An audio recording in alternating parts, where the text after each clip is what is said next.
Hello, everyone. Hello, and welcome back to yet another episode of Battle Rap Resume. Thank you so much for joining me. This is your host, Tom Quee. This is a kind of different type of episode. Normally, episodes will find me, interviewing battlers long form or maybe previewing an event. This is more of a kind of anecdotal, personal episode, I suppose, that we're going to try and do a few more of on the channel. This is the first of what I conceive of being, initially a trilogy where myself and a friend, who I'll introduce in a second, will go through the 3 major leagues, Don't Flop, King of the Dot, and URL, and each name our top 5 favorite battles. Now, it's worth saying that this isn't the favorite battlers, there is a distinction to make, perhaps, although kind of, inevitably these are some of my favorite battlers. But these are battles where I think, there's other battles that I wanted to include where I've been like, okay, maybe it's not, it's too one-sided, or it's just not as good a contest as these 5 that I've picked. But as I say, we're going to go through the top 5 favorite battles on myself. And joining me is my friend Danny O'Gorman. Danny, what's up, man? Hey, what's up, man? Yo, it's good to have you on, bro. Yeah, it's good to be on, man. It's good to be. Yeah, it's great. Yeah, I should say that Danny is a very old friend of mine. We've known each other for years and years. We used to be in a band together many years ago, and we've both sort of, I got into Battle Rap and then introduced Danny to it, and then we both kind of became really big fans. Been to a lot of events together. Still watch battles all the time. What do you remember about that me show? What battle did I show you? I remember I showed you something, but. Well, it was when we were at university, and we both sort of we'd visit each other and stuff. Yeah, and I remember you came over to visit me in Wolves, and I came in, and you were just sort of scouring YouTube, and you showed me this battle that you'd recently discovered on Don't Flop, and at the time I didn't know what Don't Flop was. Yeah, of course, yeah. Really, let alone King of the Dot and URL. You know what I mean? So and it was it was very much the same way that most people get into it. It was and it was a great battle as well. It was a great battle you showed me. It was the Matter and Lunacy versus Eddie P and Chris. The double, yeah, amazing. Really, really good. It was a good blend of just bars and jokes. You really it was for that battle that really made you see the appeal instantly as well. There was no maybe I should watch another one after this to get. You immediately got the thrust of why everybody liked, from bars and from humour. Yeah. As well. The atmosphere in that room as well, wasn't it? Everyone seemed like they're having such a laugh. It was just a riot. Obviously they were, but it was just Luna and his height. Him and Matt are a great team as well. It's but I mean, it's worth saying as well that I think we have similar tastes, mostly in terms of I think we both go for that finesse writing. We like the kind of wordplay shit. Oh, absolutely. Yeah, because me and you, we and the weird thing is, me and you getting into battles, because we did the same thing. We just after we saw one, we immediately became addicted and just started looking at each, and we have to say what is this person like with this person? I've got to check it out, and we immediately developed our own taste, but it just happened to be the same one, and we didn't really do it together. We just sort of did it on our own, and then realized when we talked to each other. Which was great. Yeah, no, entirely. It was crazy how we just coincided with that. It's absolutely mad, but it's been a great journey. And becoming I'm very happy, because you often see on Viewpoint and stuff like that, people say they don't go to events because they don't have anyone to go with, whatever. But we were lucky because we just came up at the same time. We were just friends anyway, so just kind of trading battles and getting each other. I remember when you told me about 100 Bulletz, for example, because of the Bamalam battle, and you just happened to have watched it one day, and you're like, you've got it, you got to check this guy out, and it was it was phenomenal. But weirdly, the Bamalam battle was great, but then it was you who showed me his sort of one of his peak moments, which is the Grand Prix with Kid Twist, and I was like, oh my god, and I still love that scheme to this day, man. The Kid Show scheme that Bulletz does against Kid Twist. Oh my god. Oh, it's incredible.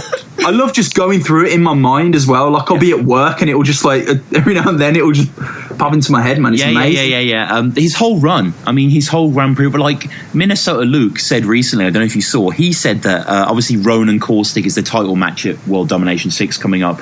He said whoever wins, let's say Caustic wins, who's likely to win, should be Bulletz. Caustic Bulletz. But yeah. Do you know? Yeah, absolutely. Yeah. I mean, he's incredible. He does have sharp lines even to this day, man. They're very precise. Yeah. They're very precise, and you can tell that he really polishes off his rounds. Right. And it structures them well. Yeah, but no, I feel that, man. So as I said, the format is going to be we're going to go number by. We're going to go, my 5, your 5, my 5, your 5. We'll discuss each one. If we do, I don't know Danny's. I should say Danny doesn't know mine. We agreed this beforehand. Like, obviously, I know what battles Danny likes just by being his friend and watching battles with him over the years. And I have a few that I think maybe we might cross over. I hope we don't do the exact same 5 because that would be terrible. But hopefully there might be 1 or 2 people that we pick, you pick. So.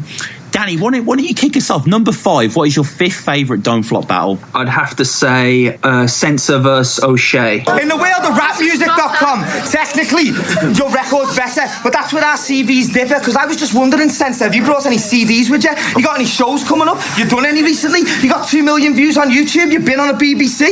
You got any radio spots, interviews, features in magazines? No? Exactly! Wow. I'd say, yeah. Yeah, for the title match. Title match, yeah, because it's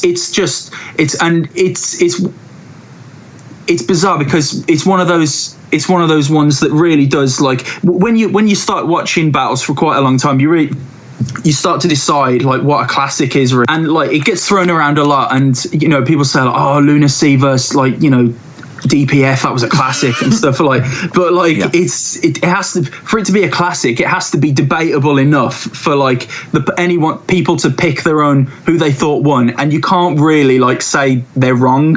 Stuff you can have your own opinion, but like and you can but you can't really like say no, you're absolutely wrong, he like won. But all you can do is sort of argue it and then just sort of leave it. But that's the beauty of when these battles come around. You can't decide a winner for Sensa, Oshea? I have my own opinion on who I think it is. Sensa. Yeah, I would say Sensa. Oshea himself said that he felt Sensa won, so... He did say it, but there's a vast majority that would say they think Oshea won, including the judges' decisions, most of them, which I thought was, to be honest, like bullshit.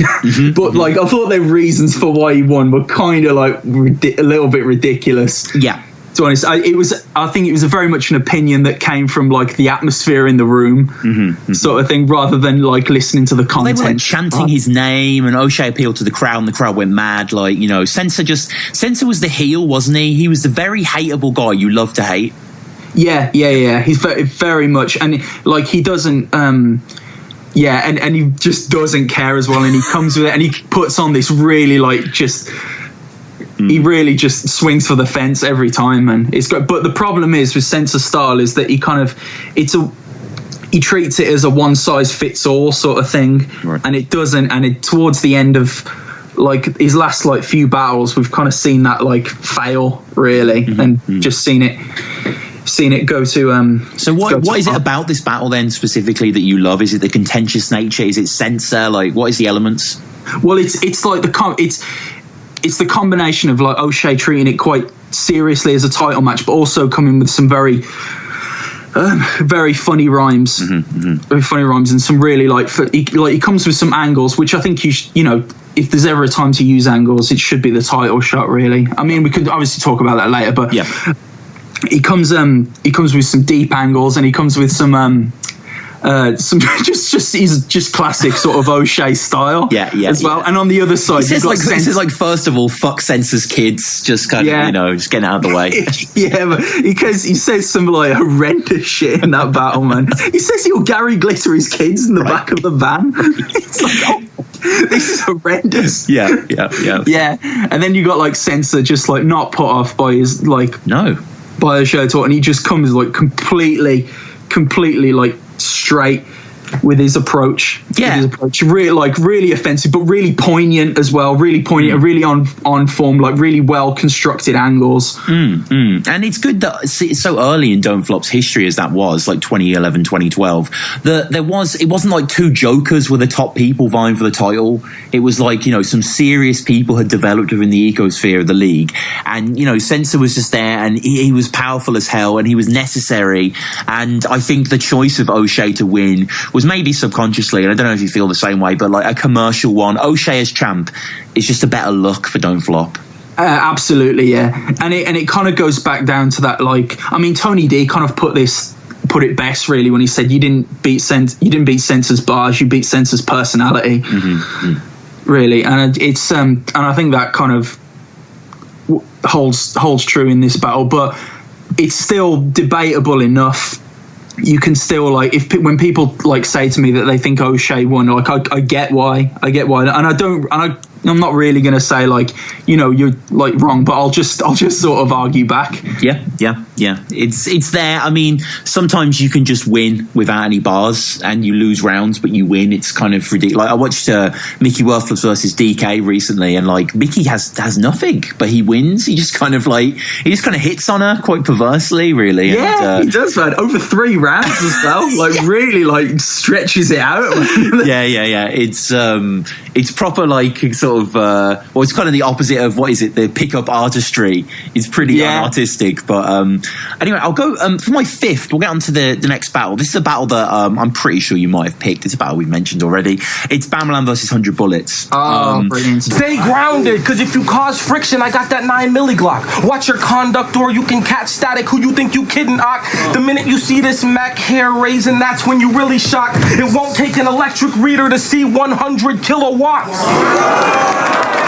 This battle is an unbelievable battle. I firstly want to say, well, thank you to both, actually. I've had both on the show, and they were both really good guests. Yeah, they were great, man. Yeah. I mean, Bulletz especially was really, really cool to have on. But yeah, the power of that second round. I remember you sending me the battle. I was oblivious to Bulletz. I was oblivious to, obviously, we are kind of like massive, you know, wordplay heads. We kind of just love the pun artistry of it all. Like, and this is very early. Like, now I don't know about you, but like, I watch so many PGs now. I'm so hardened to wordplay. There has to be so good to get me. But back then, absolutely. Schemes. I don't think I knew Chilla. I think I knew. Yeah, I knew Bulletz first. I think I knew Bulletz like 6 months before I'd even heard of Chilla Jones, kind of thing. Yeah, a lot of. I think. Yeah, I remember us two like not knowing who Chilla was at the time. And his second round. I mean, I know he chokes in the third, but his second round is explosive. Like it's one of the best rounds I've seen in Don't Flop. Like, in terms of the audience, who just seem to kind of, the first round, they kind of ear him out a little bit, you know what I mean? They don't quite know. Like, he's good. This is Canadian, you know, king of the dot schemer, but back then he was still kind of a mystery. I'm pretty sure Bamalam asked for him as well, so it wasn't like he was over there by fan consensus or whatever, but it was just ridiculously powerful. And I know you weren't like a football fan, so therefore the football scheme probably didn't resonate as much, but I know, especially for the English crowd, and, you know, as a fan myself, just knowing the references, it was just great. And I mean, looking back, it's maybe a little bit arcane now. It's not quite as sophisticated as later ones, but, you know, even like Petter Check Yourself, I don't know why that, but that just like was just lying all messy and missing a toe, right? It's great. You Otter By? Yeah, Otter By is a guy as well. Yeah, and he was just fine with it. And I mean, so for you, how fatal are the chokes? Obviously, he suffers quite a bad one in the third. Is that kind of a like end of round for you, or what?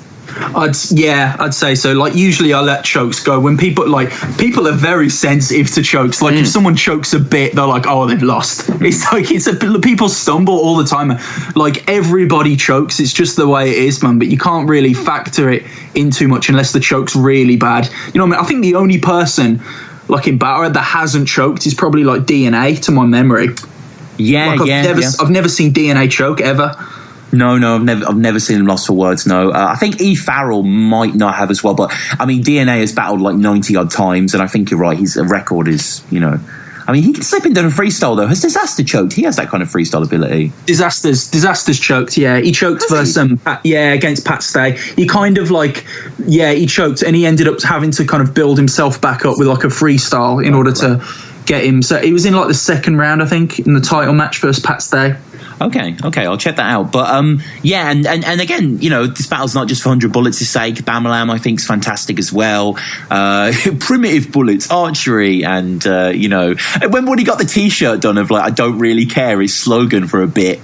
Yeah, I don't know why did they do that. It's like some slogans deserve T-shirts, like, for sure, but I don't, you know.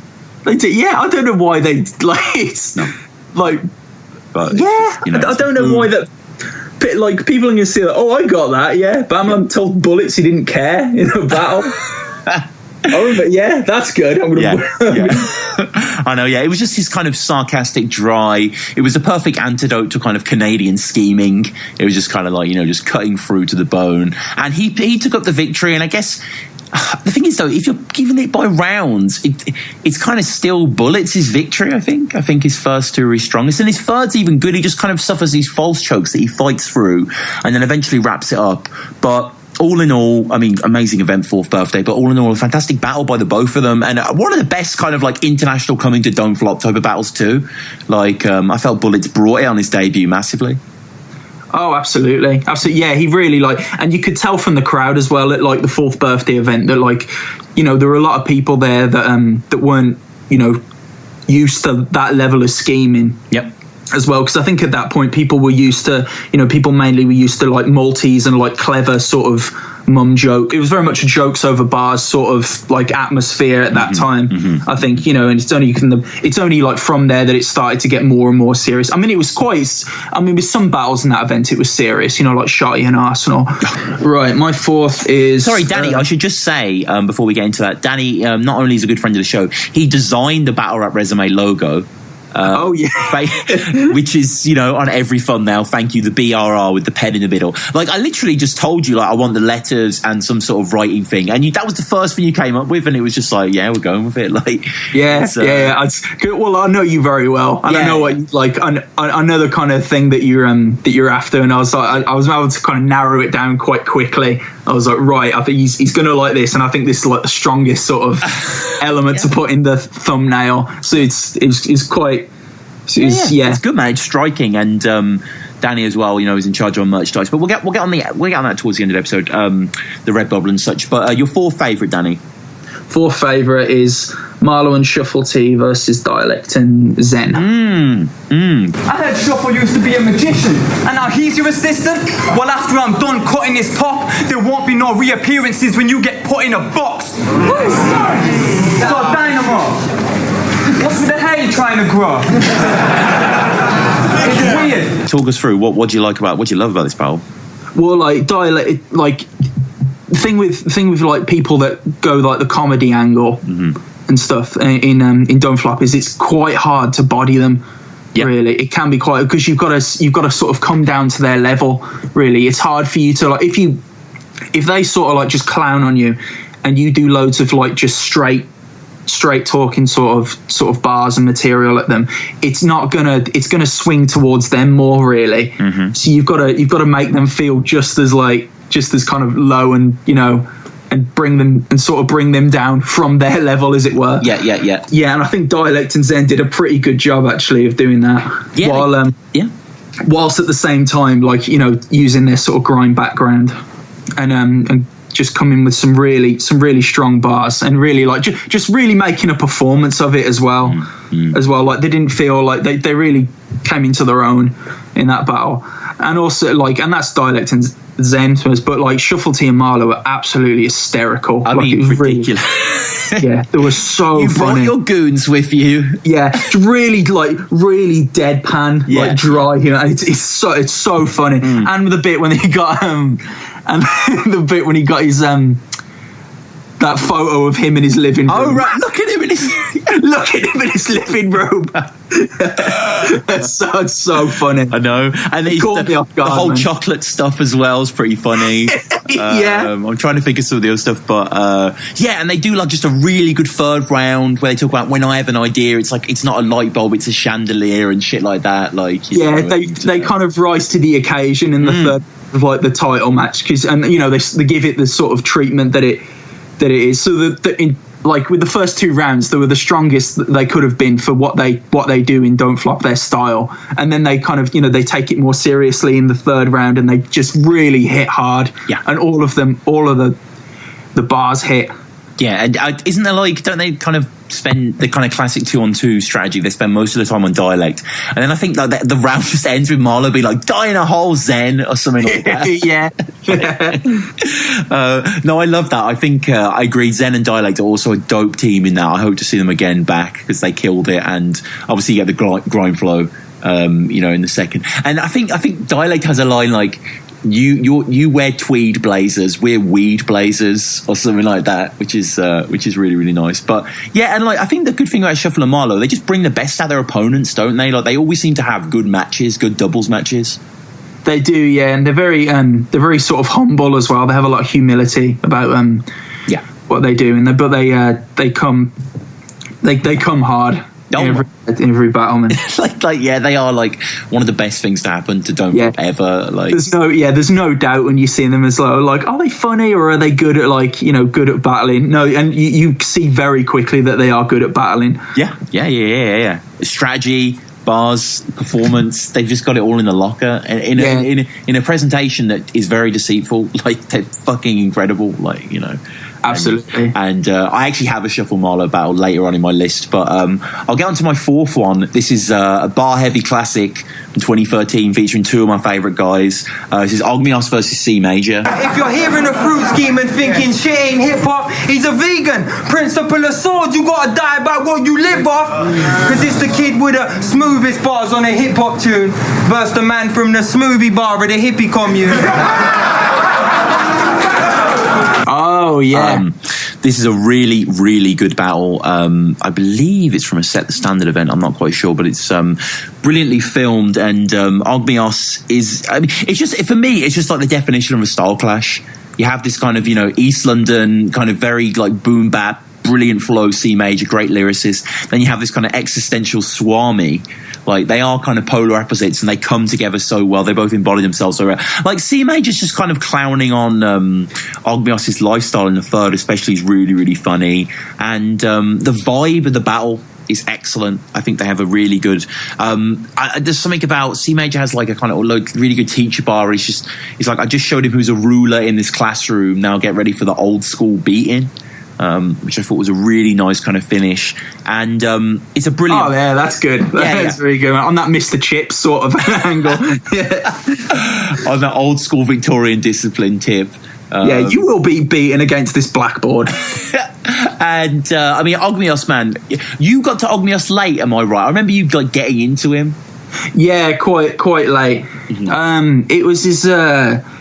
it's because I was just checking out a lot of rappers and stuff, and like from the sort of like face value of it, because obviously he raps quite slow, and he's quite soft spoken as well. So I just sort of it's not that I didn't want to watch him. I just sort of put him to a side like briefly while I was like checking other stuff. And so I think I'll get around to him, you know, at some point, and give him like full attention.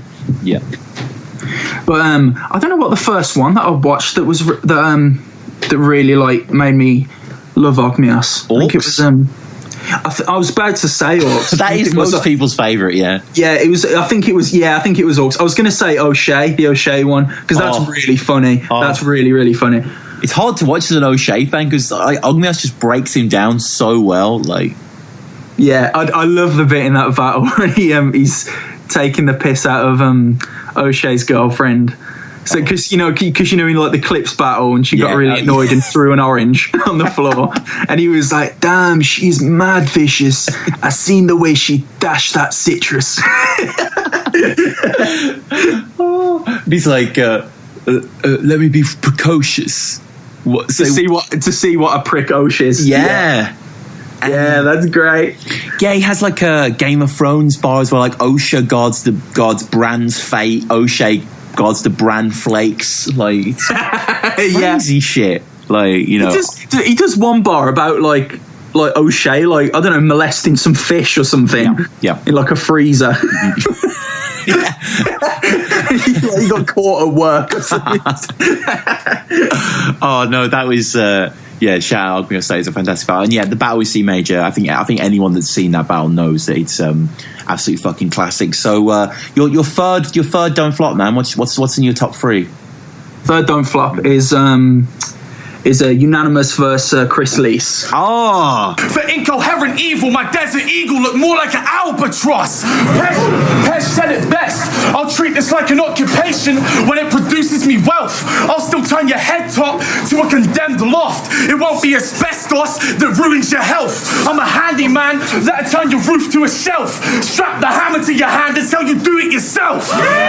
Yeah. Love this one. Yeah. I haven't picked this one, but this is a great one. Yeah, I love this one. It really is. I was going to say Unanimous versus Jefferson Price, which I absolutely love. I love so much. Like, it really, like, I was instantly converted to Unanimous. Like, cause I'd seen Sensa and stuff, but like I'd never seen that just angry style come to life. Like Unan does it. Yeah, I love his like the way that he sort of built up these bars, and they were just heavy, and then right at the end he just crashes it down on you like a fucking Dragon Ball Z move, man. Like, it's so cool. Yeah. Right, it's Jefferson Price, and he really makes performance of it. Like, he just gets angrier and angrier, and he just comes with like these bitter, angry Maltese, and just comes with some like vicious sort of angles, man. Just overpowers Jefferson Price, man. I mean, Jefferson Price was good in that part as well, man. But I don't think any of us like expected that level of performance, man. Unan was different back then. I mean, like, this Chris Leese performance, I think, is a better all-round performance. But back in those like 2011 days, those early Don't Flop days, he couldn't contain. He was like a kid. He was like 18. He was just full of energy. Like, you know, like his arc battle, that battle's like 40 minutes of like Dragon Bars, man. The guy has endurance levels, but I mean, I think I agree. I think the Chris Leese battle has some standout, just where Unan he's not even human, just becomes frenzied. Like, it's madness. He does, yeah, but it's also like done with like sort of tongue in cheek, because they're just sort of taking the piss out of each other's relationship with the when they were doing the 2-on-2 tournament as well. I love the thing that he does where he sort of spits a bar quite calmly, and then just like that he'll like quickly becomes incredibly angry. Like he has one. He goes like, "You may have noticed I lost lots of weight after the Grand Prix tournaments, and that's because I had to carry you through performances." Yes. Then remember. Yeah. Oh, yeah. The bit where he goes mental. Yeah, that is the bit that I always remember, because his head like bobs really wildly. Like, this is such a good battle. And like you say, it was coming off the back of them being in the 2-on-2. Like, I've been rewatching those 2-on-2 things recently, and it's a crime that Unan and Chris Leese lost to Bam and Sisti. It just doesn't make sense. It doesn't really. I thought they won that. No, and it's a shame as well, because like you just want to see like Unan and Chris Leese versus, say, Cee Major and Cracker. That would have been a good battle.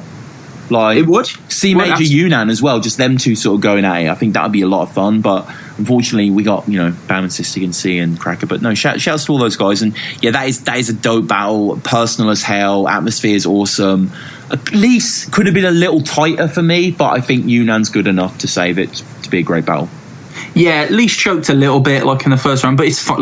It was nothing really. Like, he just stumbled a little bit, and then he managed to just like take off with things and get things going. Yeah. So it was fine, man. He did a great job.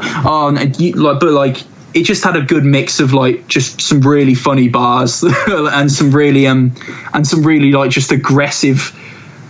Some really aggressive ones as well. Mm-hmm. With Flibbity and Dibbity. Yeah, that's the one that always makes me laugh. Like, because it's really like... Yeah.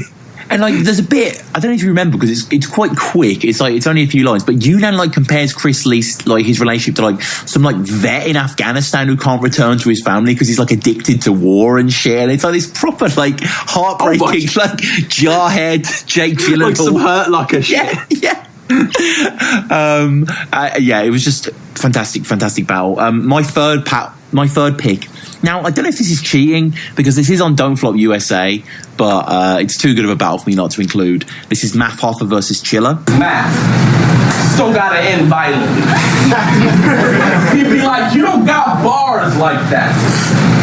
Well, guess what? That don't apply to me. So what you trying to be? A battle legend? A trailblazer? Think you gonna win with that real flavor that they'll say because you sell major?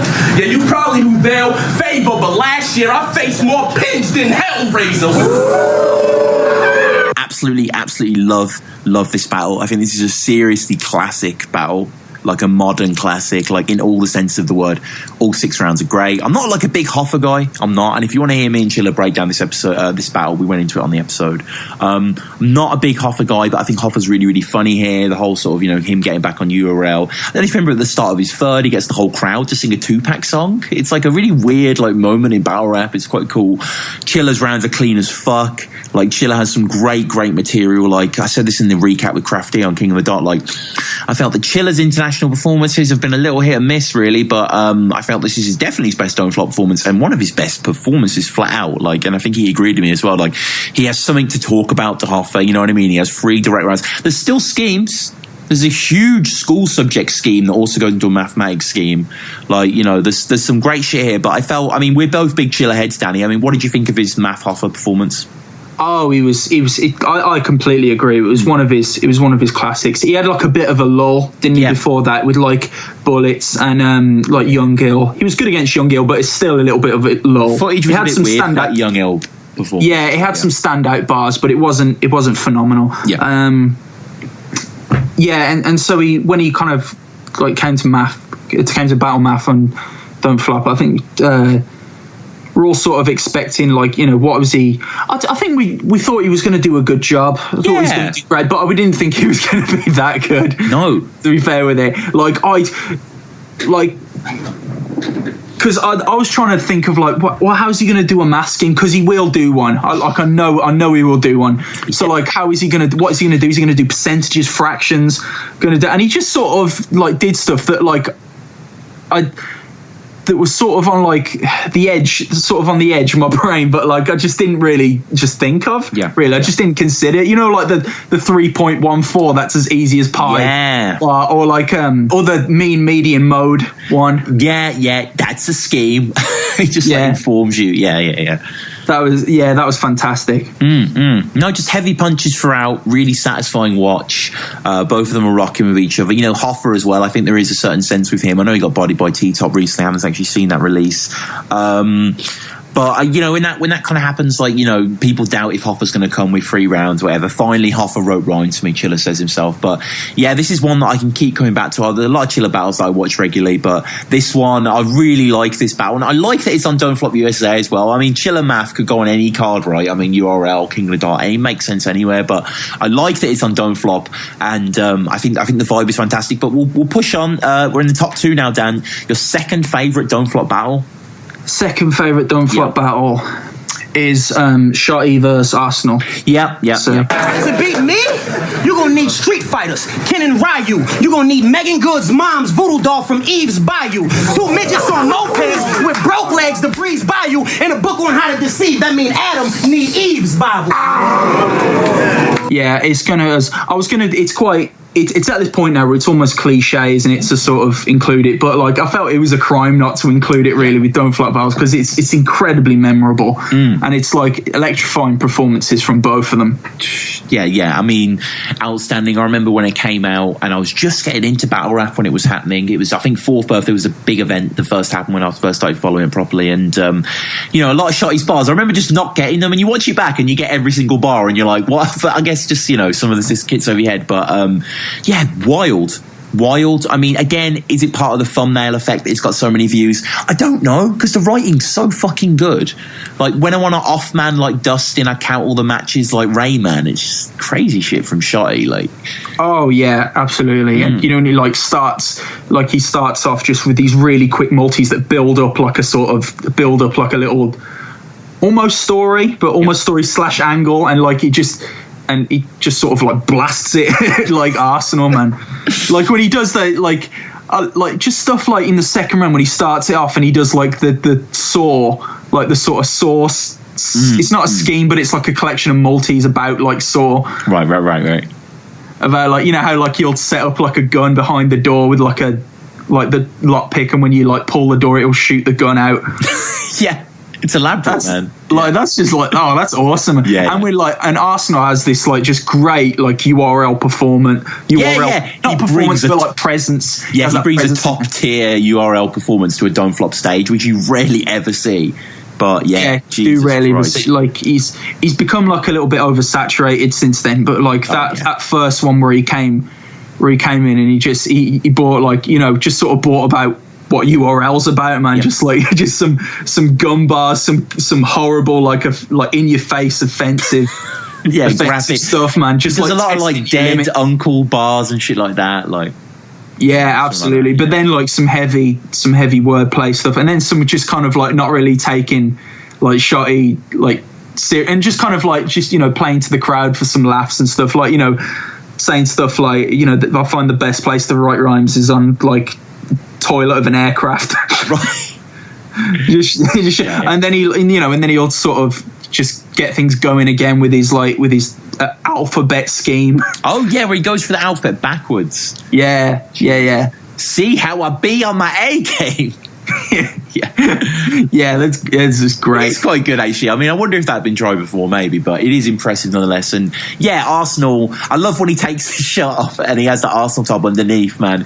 People go mad. That's a great moment. And yeah, they love that shit. 4th birthday event is fantastic. It is still the most watched English language battle, but in the same way that, I don't know if you saw recently, but Arsenal finally got taken over, perhaps symbolically, this is his final year, by DNA. DNA is now officially the most watched battler in the English language.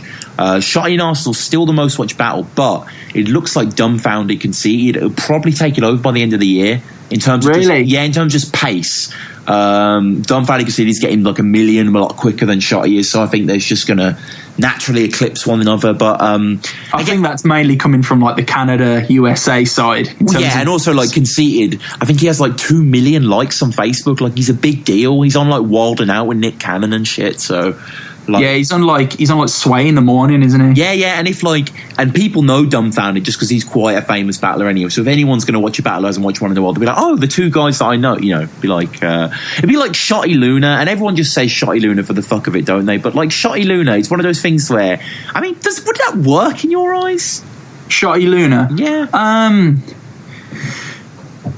yeah, I think it would work. I'm not sure if it would be a classic, but it would definitely be a strong battle. I kind of lost faith in Shotty a little bit, after the Clips battle, where he kind of just went a bit like childish, really, when he just sort of like just like started like having a pop at like Clips over like nothing, just because he brought DNA on stage. Yeah, I was actually there, but I was so tired because those fucking birthday events last so long that I kind of don't really remember what happened. I just remember Chilla was on stage as well, weirdly. Yeah, that was weird, man. That was crazy. But it's I think it would be a I think it would be a great battle for sure. I don't know what kind of. I mean, I'm kind of a little bit vague really as to what like Shotty would do. I suppose he would. I don't know. I don't know what you'd say really against Luna. Maybe just him. How do you beat Luna? Really, it's difficult, isn't it? Yeah, when Luna hasn't. Yeah, I mean, like Luna hasn't had any classics, and the answer for that is quite simple. He's beaten everyone. He's beaten everyone he's battled. He hasn't had any classics. O'Shea should have came harder. He should have, which is unfortunate. Yeah. Oshea was a good matchup as well for Luna. Yeah, very good. I could easily see that working really well. Yeah, and big up on Luna though. He did come back. I mean, he read off his phone, but he did come back nonetheless, and he gave a good performance, willing of the event, and it was a huge success for Don't Flop. So my second favourite Don't Flop battle is another Shuffle and Marlo battle. It's Shuffle and Marlo versus Cracker and Cee Major. And on the journey to Plymouth, I was next to this guy. Imagine the following, but for the length of the drive. Who the fuck is Kennedy Spike, 75, and why is he saying I'm desperate for hype? Fuck it, that's it, I'm pressing dislike. That'll send a message for Christ. How pathetic is that prick telling me lies? I love how they think they're gonna get to me, guys. Oh yeah, you're a big fan of this one. Huge fan of it. We saw this battle live together, I believe. We did, man. Long time ago now, but yeah, we saw this battle, and yeah, absolutely terrific battle. I think Cee Major and Cracker bring it. They open it up. Their first round's killer. Craft not been tested at this heights. This kind of plain kamikaze scheme is terrific. Cee Major especially is just electric on that stage, and I think he and Cracker work well. But Shuffle and Marlo, the quality of writing that they bring, the angles, the way like we're better friends than you, and they both know each other's birthdays and shit like that, and just the whole Penn and Teller friends forever like multi-scheme is ridiculous. The whole like you could walk into a GCSE exam and it wouldn't be weird.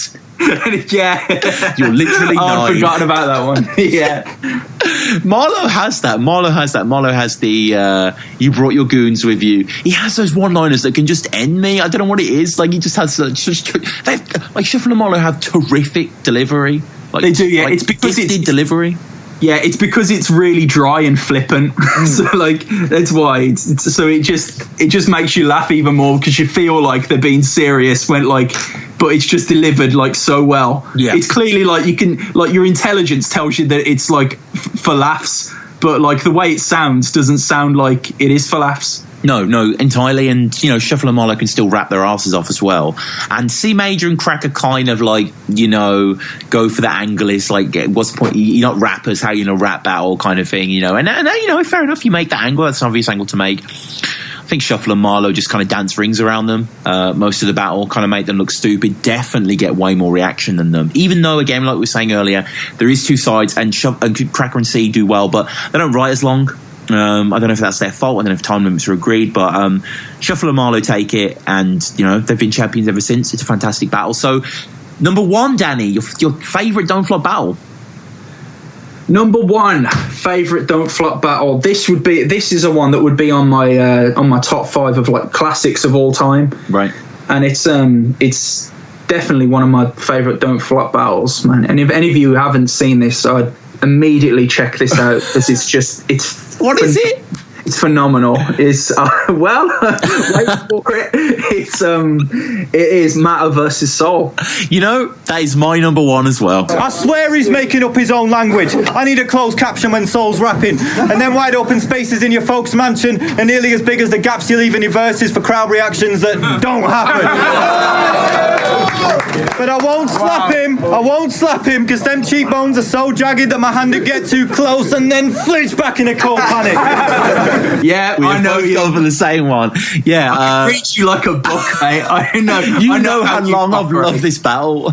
Like, it is so good. It is absolutely phenomenal. It's I mean, you know what's funny? Everyone that I've had on Battle Rap Resume, I reckon it's came up like maybe in 5 or 6 episodes of 20. So it's came up in like 25% of the episodes. Everyone who knows Battle Rap knows this battle is astonishingly good from both. The writing is exceptional, and they both just like get off on each. You know what I mean? They both kind of dig into each other's differences so well. Matter and Soul on paper are so different, aren't they, as battlers? But it's just a wild contest.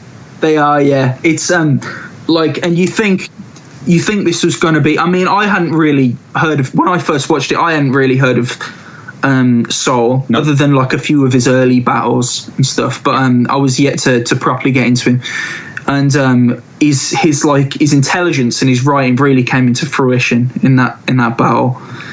And they're just like the content from both of them was like parallel. Really, it was just you couldn't say who was a winner. Really, no, that is like the definition of a debatable that battle. Like, yeah, it's completely really down to preference. I mean, I think a lot of people hold the opinion, you know, like the judges, that it was Soul, and stuff, and that's fun. But like Matt was already like, you can see his rounds like just work really well. He has some really intelligent bars. Like, if I bring his career south, Soul won't be seeing capital. Yeah, crazy. Matter's real. Soul's just an abstract concept. Yeah. The whole like, that's phenomenal. Like, and that's really, English schemes are really funny as well. Like, yeah, like he's kind of. Like his first round about how English Soul is really funny. Yeah, really funny. And Soul stuff as well. Soul's whole like anaconda mark, that's what you get for fucking with snakes. The whole like antimatter, like that was a really big turning point for me as a Don't Flop fan. With Soul's like, if I'm matter, you're antimatter because you can't see with your existence necessitates mine. Yeah, like that was incredibly deep. Like that was exactly. Something had never hit me so deep. It felt like something I'd maybe experienced in music, but never in battling, where a line really kind of gives you the chills almost. You're like, fucking hell, that's just so hard. Like, you know. Yeah, and it's the way it's delivered as well, because he kind of stops a couple of seconds to like say, it's almost like I'm going to stop the flow from a round to like kind of end it with this one, and it just like washes over the whole crowd and everyone watching it. It's just incredible the way it was. Like astonishing. The bar. Astonishing. Good to see Chronicle as well. If I remember, he works out the bar with when Soul says it, you make up everything. That's what he called matter. I told you about that, didn't I? Yeah. I told you about that. I said you got to check that bit out. It's like, you can see Chronicle like saying it with him. It's really great.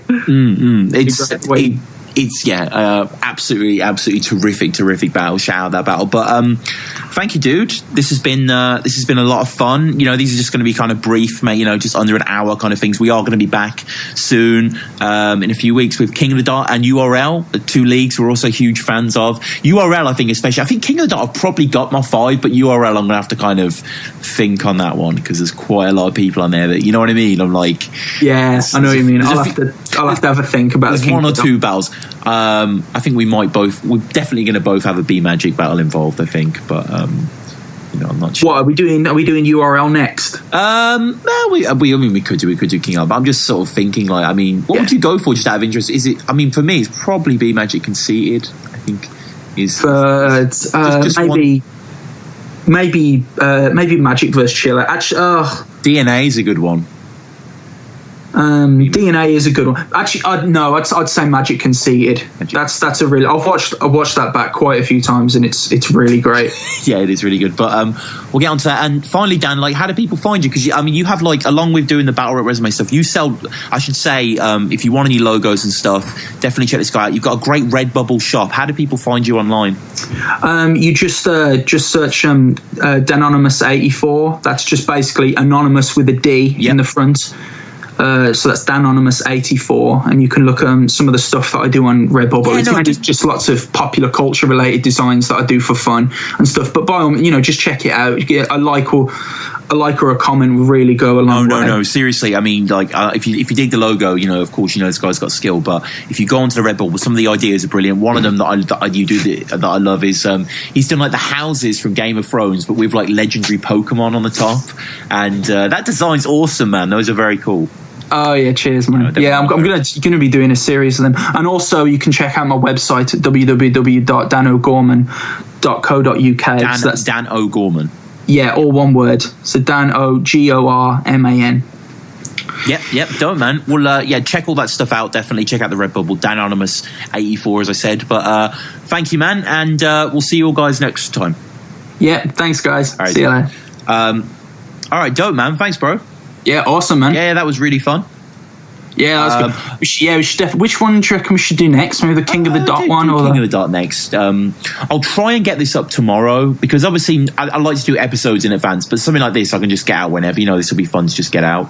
Yeah, absolutely. But actually, maybe I might leave you for a little bit because I'll put a lot of previews on, so maybe next week. But anyway, man, cheers, bro. Appreciate your time. Yeah, man. No worries. All right. Speak to you soon. Stay easy, man.